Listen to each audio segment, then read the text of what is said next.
100 hari sudah perjalanan pemerintahan Presiden Jenderal TNI Purnawirawan Prabowo. Sejak dilantik tanggal 20 Oktober 2024 hingga sekarang 25 Januari 2025. 100 hari lebih sudah Presiden Prabowo memimpin bangsa dan negara Indonesia. Biasanya ada program 100 hari. Dan saya yakin Pak Prabowo pun punya program 100 hari. Rakyat Indonesia menanti apakah ada perubahan dari pemerintahan sebelumnya. Kalau saya merasakan dan saya melihat tidak banyak perubahan. Pertama, pengangguran masih sangat banyak. Mencari pekerjaan baik untuk anak-anak kita, adik-adik kita yang lulus SMA dan yang sederajat masih sangat susah. Demikian juga untuk anak-anak ataupun adik-adik kita yang lulus pendidikan sarjana maupun master atau S2 juga masih sangat susah. Sekiranya ada lowongan pekerjaan pun tidak banyak. Sementara di tingkat perekonomian, sembako harganya masih tinggi. Mulai dari menjelang Natal, Tahun Baru, sebentar lagi menjelang Ramadan, dan Idul Fitri. Harganya terus meningkat. Karena saya melihat memang di Indonesia ini pemerintah belum bisa berkutik oleh ulah spekulan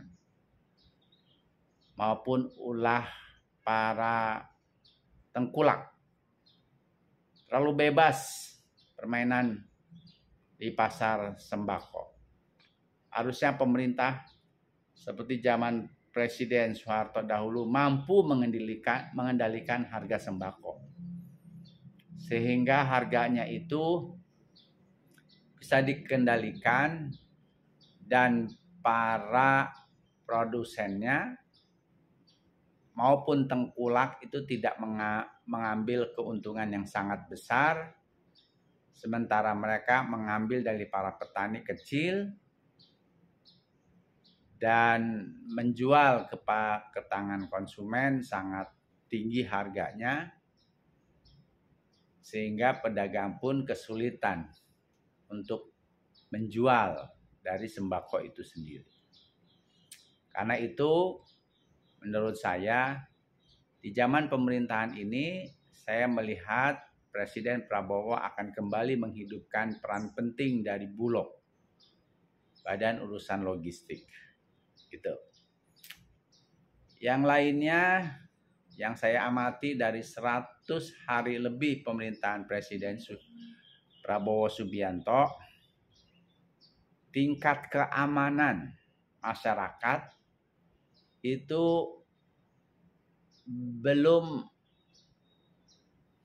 masyarakat belum merasa puas karena kejahatan masih terjadi di mana-mana.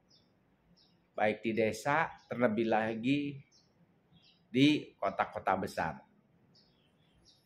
Kasus pembunuhan, perampokan, pencurian masih sangat tinggi. Ya angkanya ada di masing-masing kepolisian ataupun di kawan-kawan LSM. Seperti itu. Angka pelanggaran hukum, abuse of power yang dilakukan oleh aparat penegak hukum juga masih sangat tinggi.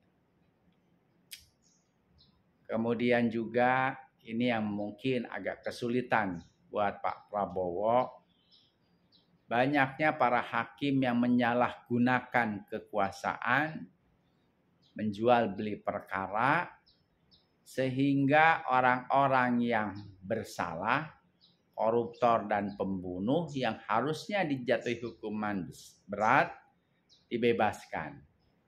Karena ada faktor uang. Kehakiman, hakim, pengadilan adalah lembaga tersendiri.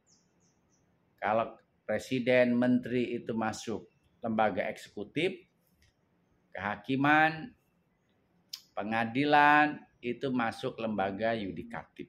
Sementara DPR, DPD itu masuk lembaga legislatif. Namun demikian, Presiden Prabowo bisa mengurangi bahkan membuat efek jerak buat para hakim yang katanya wakil Tuhan, tetapi kelakuan tidak menjadi wakil Tuhan. Yang terekspos di media massa justru kelihatan sekali para hakim itu baik di pengadilan negeri, pengadilan tinggi maupun Mahkamah Agung banyak memperjualbelikan perkara.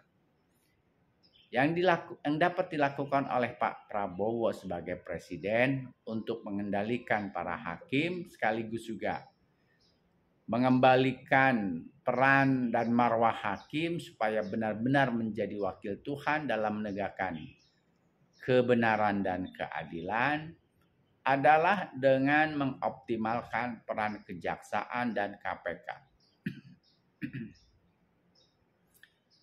Jadi seperti yang telah dilakukan oleh kejaksaan, melakukan OTT terhadap hakim yang mengadili sebuah kasus pembunuhan oleh anak mantan anggota DPR, di mana si pembunuh yang sudah jelas-jelas terbukti melakukan pembunuhan, ada saksi matanya, satpam dan orang-orang sekitar di sekitar apartemen tempat mereka kumpul kebo, ada CCTV-nya, oleh sang hakim dibebaskan, kemudian sang jaksa melakukan investigasi dan akhirnya OTT. Terbukti bahwa sang hakim menerima upeti. Saya sudah sangat yakin bahwa hakim yang menyidangkan kasus tersebut itu tidak bisa berperan sendiri atau kelompok. Pasti atas pengetahuan atasannya. Lalu sang pihak kejaksaan juga melakukan OTT di mana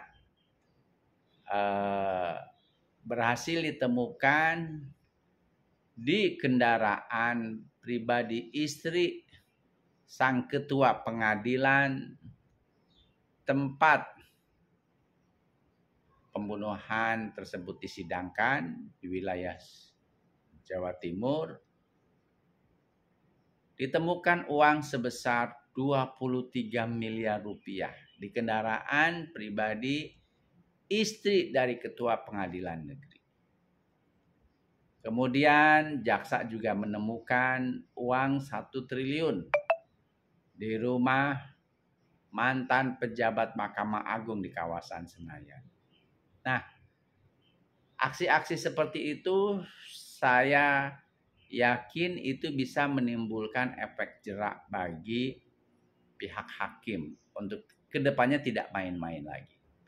Apalagi kalau kemudian hukumannya itu dijatuhi hukuman mati buat para hakim yang memperjualbelikan perkara, apalagi kemudian tertangkap tangan lewat operasi tangkap tangan, menerima uang sogokan.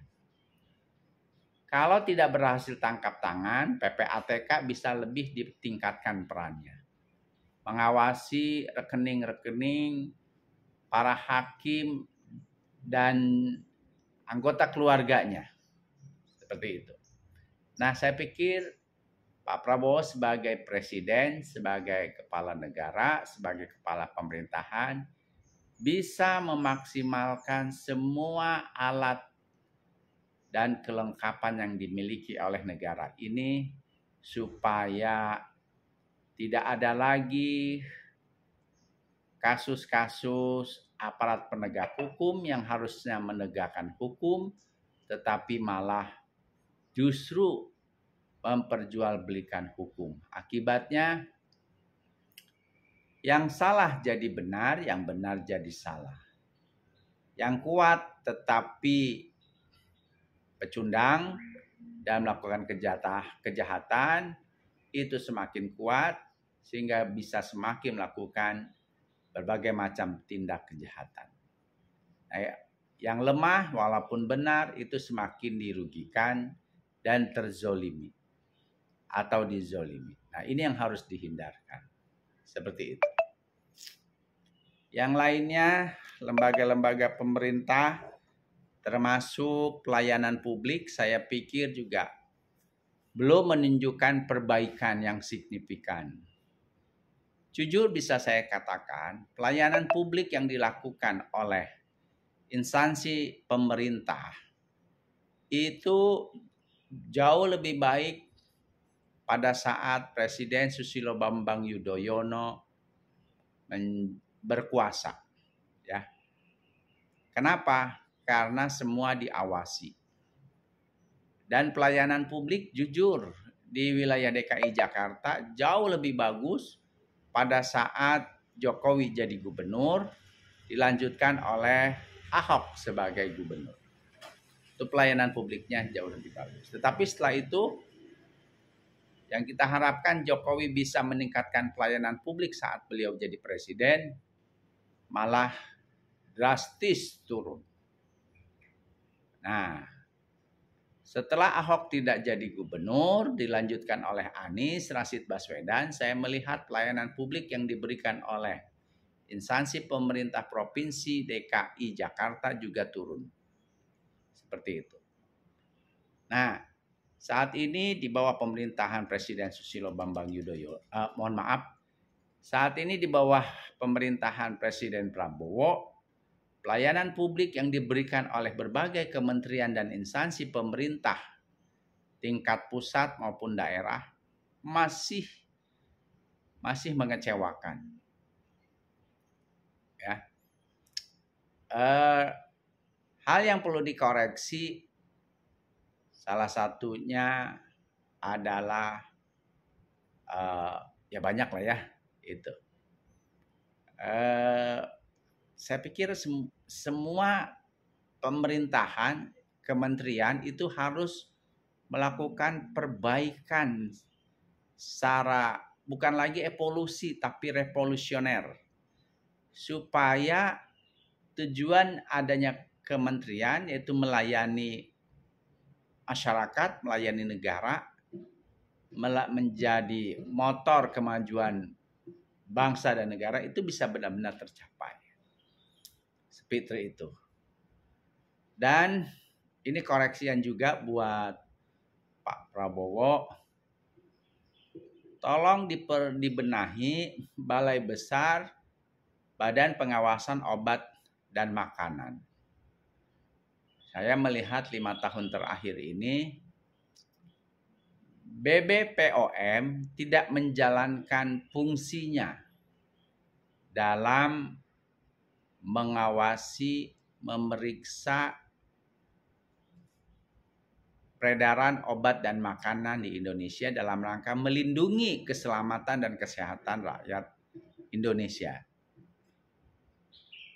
Kalau Balai Besar Badan Pengawasan Obat Makanan bekerja dengan baik, tidak akan ada di pasaran obat yang katanya sudah mengantungi sertifikat dan nomor dari BBPOM, tetapi mengandung zat-zat yang berbahaya, baik bagi kesehatan kulit maupun kesehatan tubuh ataupun organ tubuh lainnya bagi manusia.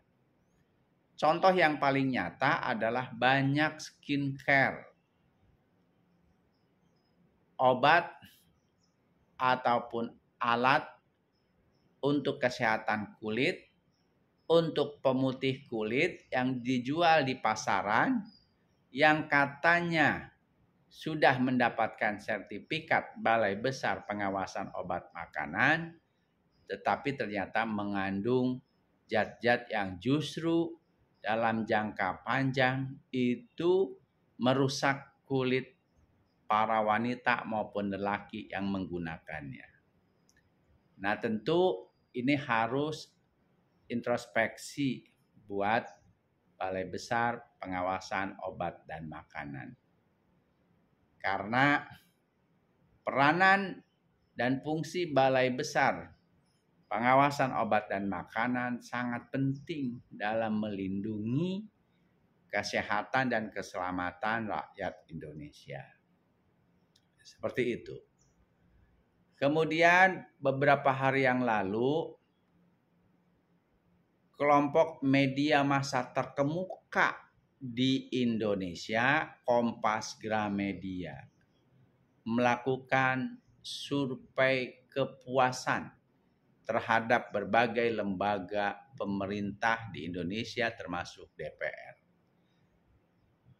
Dan salah satu lembaga penegakan hukum di Indonesia itu mendapatkan hasil sebagai lembaga yang paling rendah tingkat kepercayaan masyarakatnya di bawah DPR. Nah, tentu ini bukan hanya sekedar polling, tapi memang sudah menjadi keluhan masyarakat di mana-mana. Contohnya, kita bisa melihat komentar-komentar dari warga masyarakat yang aktif di dunia maya atau netizen. Bagaimana komentar terhadap lembaga dan aparat dari lembaga penegakan hukum tersebut. Hampir rata-rata negatif. Lapor titik-titik, tidak dilayani kecuali pakai uang. Nah, ini menyedihkan. Nah, jadi menurut saya dalam 100 hari pemerintahan Presiden Prabowo Subianto belum melakukan atau belum banyak dampak positif ataupun belum banyak melakukan perubahan. Tapi saya sendiri melihat keseriusan dan kesungguhan dari Pak Prabowo sendiri. Tentu Pak Prabowo tidak bisa merubah sekaligus memuaskan masyarakat atau rakyat Indonesia dalam waktu 100 hari ini. Kenapa? Karena Pak Prabowo ketika melanjutkan pemerintahan dari presiden sebelumnya, menurut saya Pak Prabowo menerima banyak masalah dari seniornya itu, ya kan? Dari presiden terdahulu. Hutang negara Republik Indonesia yang sudah sangat menumpuk, tindakan korupsi yang dilakukan berbagai macam aparat negara yang sudah sangat masif, kondisi ekonomi rupiah yang bertengger di 16.000 nggak turun-turun ya atas dolar Amerika, yang menyebabkan tentu barang-barang impor jauh lebih tinggi dan ini menambah beban hidup masyarakat. Kondisi ekonomi masyarakat sedang susah, sembako juga naik terus, pengangguran tinggi, mencari pekerjaan susah, pemberantasan korupsi lemah, ya sampai sekarang justru di pemerintahan sebelumnya pemberantasan korupsi itu sangat lemah. KPK undang-undangnya dirubah, ya sekarang ketua KPK-nya, komisionernya, itu mantan Irjen Kementerian Pertanian. Sementara Menteri Pertaniannya masuk penjara di masa pemerintahan sebelumnya. Karena terlibat penyalahgunaan jabatan untuk memperkaya diri. Loh, harusnya kan ada Irjen, Inspektorat Jenderal, yang bisa mengaudit, bisa mengawasi dan sebagainya. Harusnya Irjen bertanggung jawab dong.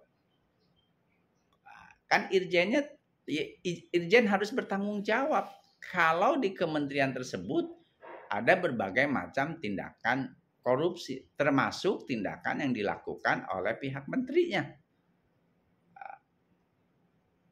Kalau saya jadi irjennya, saya malu. Ya, gimana orang yang bertanggung jawab kok malah melenggang menjadi komisioner KPK? Seperti itu. Sekarang bagaimana KPK bisa melakukan tindakan pemberantasan korupsi kalau komisioner-komisionernya punya noda di masa lalu. Seperti itu. Jadi tidak mudah untuk Pak Prabowo melakukan perubahan pada saat beliau mendapatkan warisan beribu-ribu masalah yang cukup berat. Apalagi beliau tidak didukung oleh para menteri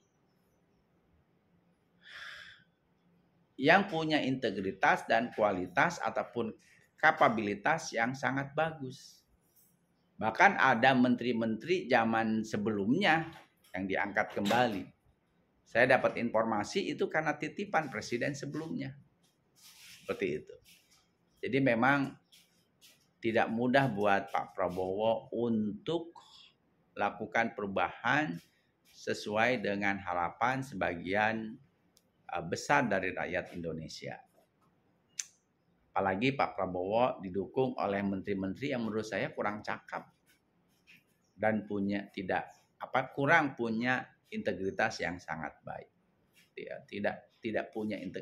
Kurang mempunyai integritas yang baik. Nah, sekali lagi tapi Pak Prabowo punya kesungguhan untuk melakukan perubahan.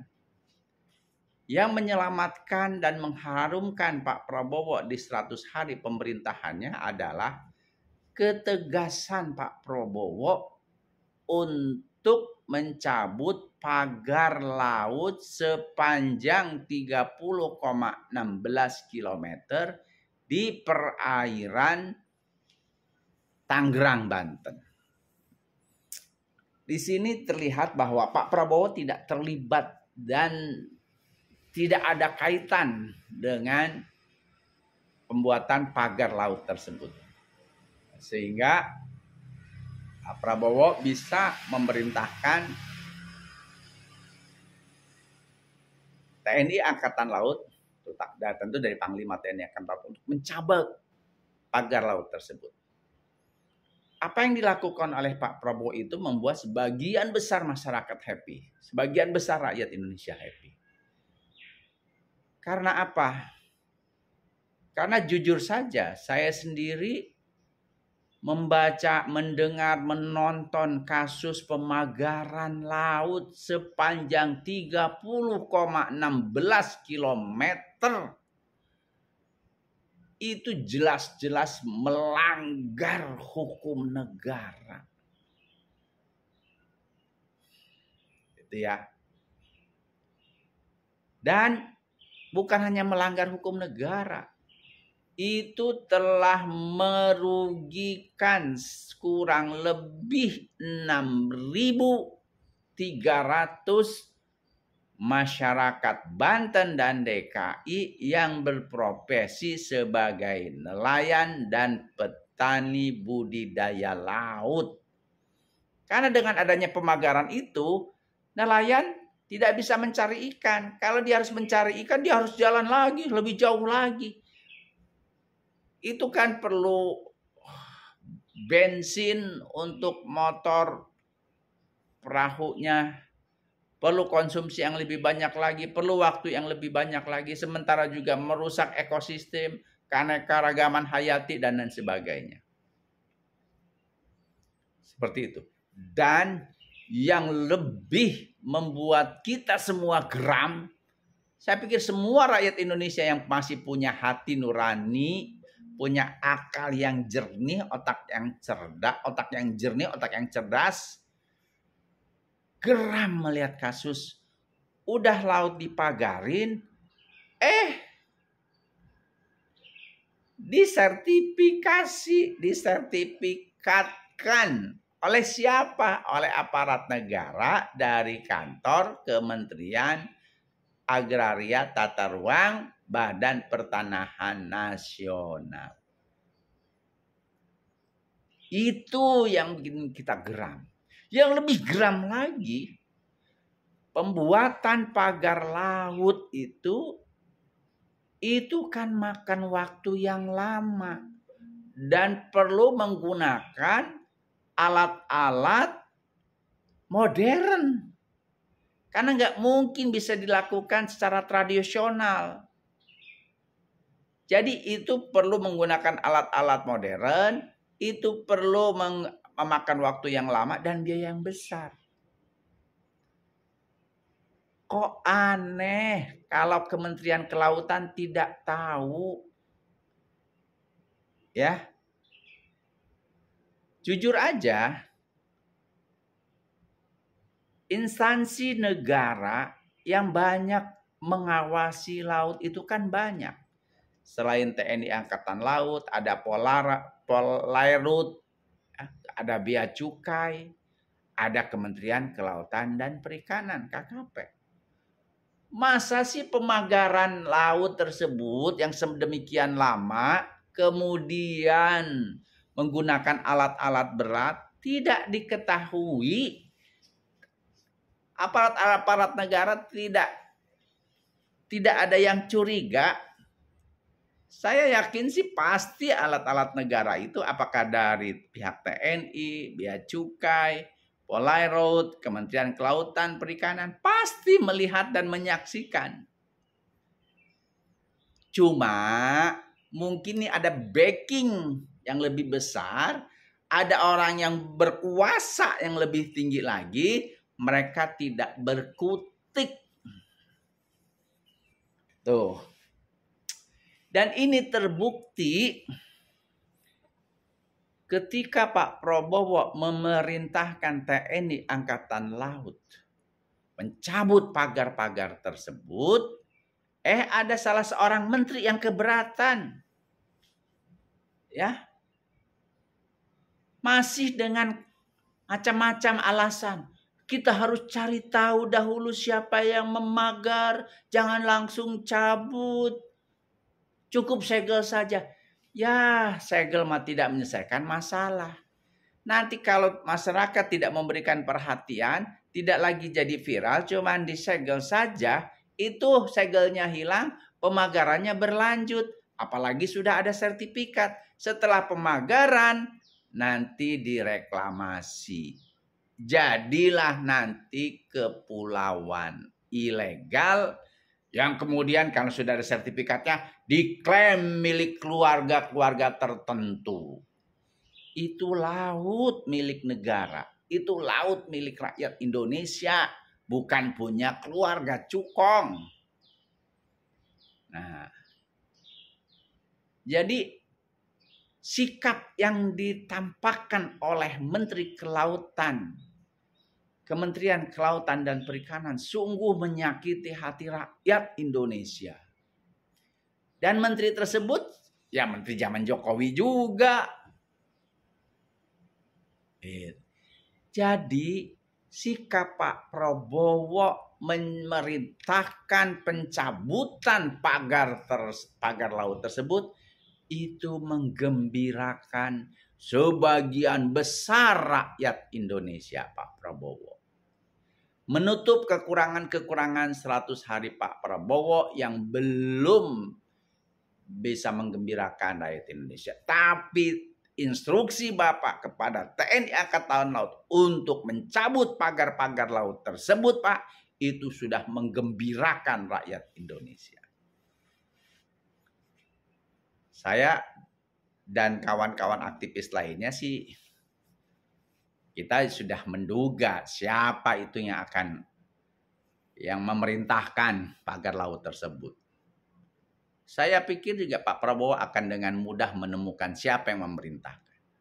Pak Prabowo punya BAIS, Pak Prabowo punya Badan Intelijen Negara, Pak Prabowo punya kepolisian, ada Bareskrimnya yang semuanya hebat-hebat, gampang.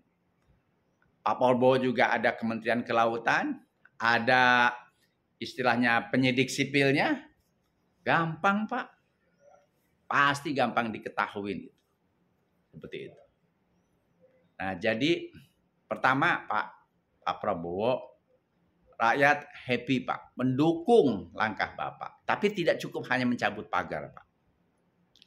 Karena Pak, kita semua tahu, membuat pagarnya aja itu menggunakan alat-alat berat dan butuh biaya. Pasti Pak, mencabut pagarnya pun itu tidak cukup dengan waktu 1 minggu. Itu perlu waktu yang cukup lama. Dan itu kan juga perlu menggunakan berbagai macam alat-alat dan teknologi yang dimiliki oleh TNI, Pak, khususnya TNI Angkatan Laut. Dan personilnya itu juga perlu makan, minum, dan sebagainya. Itu pasti perlu biaya besar, Pak. Pak, ya dari mana lagi? Pasti pakai APBN. Karena itu, Pak, kasus pagar laut itu tidak cukup hanya dicabut pagarnya. Ya. Sertifikatnya pun Pak dicabut. Kemudian Pak jangan takut-takut Pak sama oligarki. Oligarki juga itu numpang hidup di Indonesia, cari keuntungan, cari makan dari Indonesia. 52% rakyat Indonesia Pak. Bahkan sekarang yang termasuk memilih Pak Anies, yang memilih Pak Ganjar, kalau Bapak mau mencabut pagar laut, mencabut sertifikat dan menangkap orang-orang yang cukong-cukong yang di belakang yang memerintahkan pemagaran laut tersebut, Pak, saya yakin Pak semua ada berada di belakang Pak Prabowo. Jadi langkah Bapak tidak cukup hanya mencabut pagar. Cabut juga sertifikatnya, Pak. Tangkap, pecat, Pak. Menurut saya. Aparat ATR, BPN, terutama atasan-atasannya, Pak. Kalau bawahan, Pak, biasanya dia tergantung perintah atasan. Kalau menolak perintah atasan, pasti dimutasi ke daerah-daerah yang jauh sana, Pak. Tangkap, Pak, pejabat-pejabat, pecat dan tangkap pejabat-pejabat ATR BPN yang telah memerintahkan, memproses dan mengeluarkan sertifikat hak guna pakai ataupun hak guna bangunan atas laut yang sudah dipagar tersebut, Pak. Kemudian Pak, cukong-cukong, aktor-aktor, termasuk direksinya Pak, yang telah memerintahkan dan mensertifikatkan laut Pak, telah memerintahkan pemagaran laut, telah mensertifikatkan pagar laut Pak. Pecat, tangkap. Karena menurut saya itu udah subversif Pak. Melanggar hukum, mengacaukan negara. Yang lainnya Pak, cukong-cukong, perusahaan-perusahaan di balik itu juga harus didenda Pak. Denda yang sangat tinggi Pak. Karena mencabut pagar itu memerlukan biaya besar. Dan pemagaran laut Pak, itu sudah merusak ekosistem, merusak keanekaragaman hayati, dan merugikan nelayan. Menurut Ahmad Hidayat, sahabat saya, dosen ekonomi di Universitas Pembangunan Nasional UPN Veteran Jakarta, Pak. Akibat pemagaran laut tersebut, nelayan dirugikan sebesar 116 miliar per tahunnya. Itu. Jadi kerugian nelayan, biaya untuk pencabutan pagar laut tersebut, kemudian kerusakan ekosistem keanekaragaman hayati di laut tersebut, itu harus dikembalikan kepada perusahaan-perusahaan maupun cukong-cukong yang telah berniat jahat Buat saya itu Cukong berniat jahat. Merampas hak rakyat Indonesia dengan cara memagar laut, disertifikatkan, kemudian nanti pasti direklamasi untuk dijadikan perumahan, kawasan industri, dan sebagainya. Itu milik rakyat Indonesia, itu milik negara Indonesia. Maka Cukong, master of mind, tokoh utama dari pemagaran laut tersebut, Pak, tidak cukup diproses hukum, Pak, tapi berikan hukuman denda atas biaya pemagaran laut, atas biaya kerugian yang diderita oleh nelayan, dan atas biaya kerusakan ekosistem dan keanekaragaman hayati atas laut yang dipagar tersebut. Menurut saya itu, Pak. Kalau Bapak melakukan itu, rakyat akan semakin senang, Pak. Akan full bahwa Bapak benar, tidak diragukan lagi. Jadi saya sepakat dengan apa yang disampaikan Putri Pak Harto, Pak. Putri kedua Pak Harto, yang juga istri Bapak, Ibu Titi Soeharto.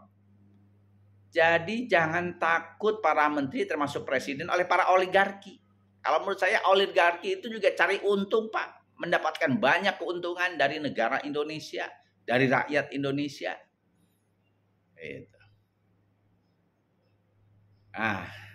Jadi Pak, siapa yang telah memerintahkan, siapa yang telah berinisiatif, siapa yang telah berperan dalam pemagaran dan rencana reklamasi daerah lautan tersebut, Pak, proses secara hukum dan jatuhi denda, Pak.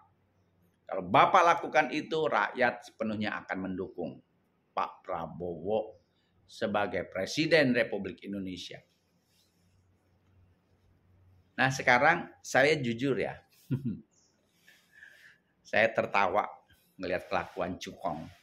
Saya tahu itu pasti kelakuan Cukong. Ketika Said Didu mempermasalahkan status proyek strategi nasional PIK 2, ya. Kemudian Said Didu dan rekan-rekan aktivis lainnya mempermasalahkan pemagaran Laut 2. Itu hebat yang dilakukan oleh Pak Said Didu. Dan harus kita dukung, kita ramaikan terus. Itu ada kelompok-kelompok, saya katakan bromocorah lah.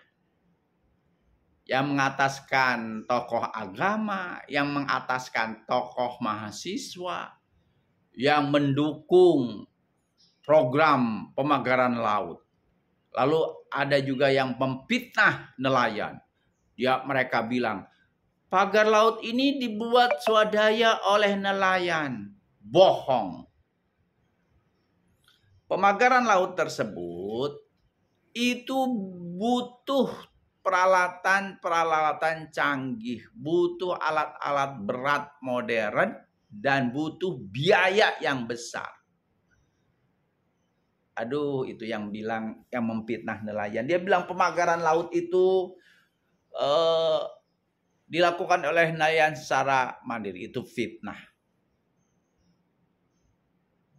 Lihatlah kondisi nelayan kita. Saya termasuk orang yang prihatin atas tingkat kesejahteraan nelayan kita.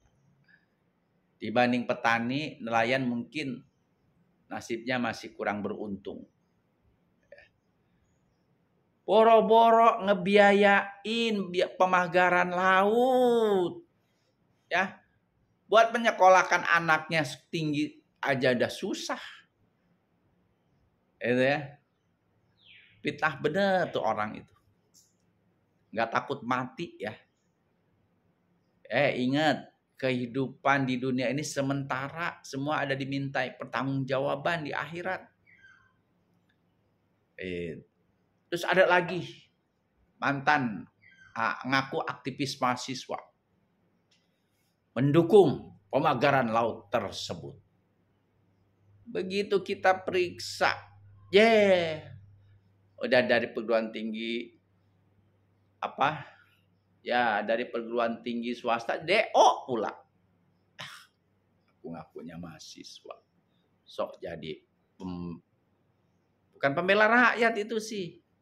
Itu membela oligarki dibayar murah. Ada lagi mantan ketua umum organisasi yang sangat kita hormati. Ngaku-ngaku sebagai tokoh agama, kemudian mengatasnamakan kelompok tokoh agama, mendukung penetapan proyek strategis nasional, mendukung pemagaran laut. Kita tahu sepak terjang orang tersebut lah. Ya, kita tahulah itu proyek strategi humas yang dilakukan oleh Cukong dalam rangka supaya status PSN tetap dipertahankan, bahkan bila perlu ditambah lagi kepada proyek-proyek lainnya. Dan pagar laut itu, wah seakan-akan itu proyek rakyat kok. Padahal mah bukan, kita tahu itu proyek Cukong. Ya. Jadi itu semua bayaran-bayaran itu. Hanya karena uang receh. Mau menyakiti hati rakyat. Jadi 100 hari Bapak Pak Prabowo diharumkan oleh tindakan tegas Pak Prabowo mencabut pagar laut. Tapi tidak cukup sampai di situ, Pak. Sertifikatnya dicabut, Pak. Siapapun yang terlibat dalam peristiwa pemagaran laut, peristiwa sertifikasi laut, siapapun yang membiayai, Pak, tangkap. Termasuk pemimpin-pemimpin perusahaan dan Cukong di balik itu. Bahkan Pak, mantan penguasa pun ya, yang sekarang sudah tidak berkuasa, yang menjadi backing pemagaran laut tersebut, yang menjadi backing reklamasi, tangkap Pak. Rakyat sepenuhnya ada di belakang Bapak. Kemudian Pak, kabinet Bapak tolong bersihkan Pak dari menteri-menteri yang tidak becus. Menteri-menteri yang tergadaikan untuk oligarki, bukan bekerja untuk kesejahteraan rakyat sesuai permintaan Bapak, tapi tergadaikan masih kelihatan Pak. Ada menteri-menteri yang masih terus membela oligarki tersebut. Pecat Pak. Indonesia itu tidak kurang dengan orang-orang yang berkualitas dan punya integritas Pak. Bapak reshuffle kabinet Pak. Nggak usah sampai 105 menteri Pak. Ngabisin biaya. Bukankah kita ini lagi kondisi ekonomi kita lagi sangat minim Pak. Kita lagi perlu berhemat besar-besaran. Maka jajaran kabinet Bapak pun tidak perlulah sampai 105 menteri beserta utusan khususnya. Cukup Pak 50 saja seperti perencana Bapak di awal. Bapak nggak usah takut diintervensi. Yang presiden itu sekarang Bapak. Yang sekarang itu Pak Prabowo yang presiden Pak. Kami semua hormat, respek, dan menaruh harapan di pundak Bapak. Seperti itu Pak. Nah, jadi kasus pagar laut itu sungguh menyakiti hati rakyat Indonesia. Nanti kalau mereka berhasil, katakanlah kemarin tidak diramaikan, ya pagar laut berhasil dipertahankan, ada sertifikatnya, kemudian reklamasi, bukan tidak mustahil daerah-daerah lain pantainya dipagari, nelayan dipinggirkan, dirugikan, ya Allah, ya direklamasi. Jadilah negara dalam negara. Sekarang aja udah banyak kan, ada di Bekasi dan daerah-daerah lainnya. Tolong diperiksa lagi ya Pak. Kami percaya sama Bapak Prabowo, presiden kita. Kami percaya sama Menteri ATR BPN Nusron Wahid, itu dulu kawan saya Pak di Universitas Indonesia. Kita tahu dah integritas beliau baik. Kita mohon segera cabut itu sertifikat hak guna pakai kah, hak guna bangunan kah, ya, atas laut milik bangsa dan negara Indonesia, bukan dimiliki oleh cukong-cukong yang tidak bertanggung jawab, yang mau merampok bangsa dan negara Indonesia. Seperti itu, Pak. Jadi sikap tegas Bapak kami hormati, kami dukung, Pak. Buat kawan-kawan yang sudah dibayar receh lah, saya tahu berapa sih bayarannya, yang telah membela status PSN, pagar laut, cepet-cepetan taubat lah, ya. Kemudian Pak, saya juga mohon Pak, rakyat Indonesia juga mohon Pak, perusahaan swasta tidak pantas Pak mendapat PSN Pak, status PSN, nggak pantas. PSN itu, proyek strategis nasional itu adalah untuk proyek-proyek yang berkaitan dengan hajat hidup orang banyak, kepentingan negara yang vital, nah, itu boleh Pak, seperti proyek listrik, kereta, ya kan, pembangunan jalan arteri, jalan tol aja Pak rasanya nggak bagus, nggak cocok untuk PSN. Apalagi ini perumahan mewah untuk kelas masyarakat menengah ke atas, dan kita tahu yang membeli rumah-rumah di komplek perumahan tersebut itu ya kebanyakan ya mohon maaf ya masih keturunan-keturunan, dan di sana pun ya aneh aja, masa tempat ibadah agama lain ada, masjid yang mayoritas rakyat Indonesia beragama Islam sama sekali tidak ada. Itu saran saya Pak, juga saran masyarakat lainnya Pak, cabut Pak PSN, proyek strategis status PSN tersebut. Bila perlu periksa due diligence, apa alasan pemerintah yang sebelumnya yang memberikan status PSN, karena nggak masuk akal Pak. Gila, perumahan swasta untuk kelas menengah atas dikasih label proyek strategis nasional. Kemudian tangkap tuh Pak preman-preman yang memaksa rakyat Banten untuk menjual harga tanah dengan harga yang sangat murah. Bahaya kalau negara yang dikuasai preman sama cukong-cukong. Tertibkan hukum Pak, tegakkan hukum. Jadi Bapak terus berjuang menegakkan hukum, menegakkan keadilan, menegakkan kesejahteraan, menegakkan kedaulatan rakyat.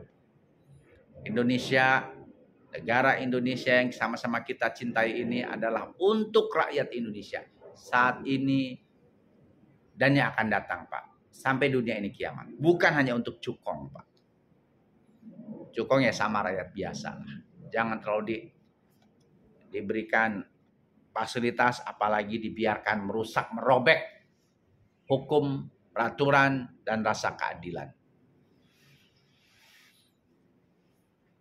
Semoga Indonesia menjadi lebih baik. Semoga Pak Prabowo sebagai presiden panjang umur, sehat, dan terus menggunakan akal sehat, hati nurani yang jernih dan baik untuk bisa menegakkan kedaulatan negara, kedaulatan hukum, menegakkan kebenaran dan keadilan, membela rakyat Indonesia, bukan membela cukong.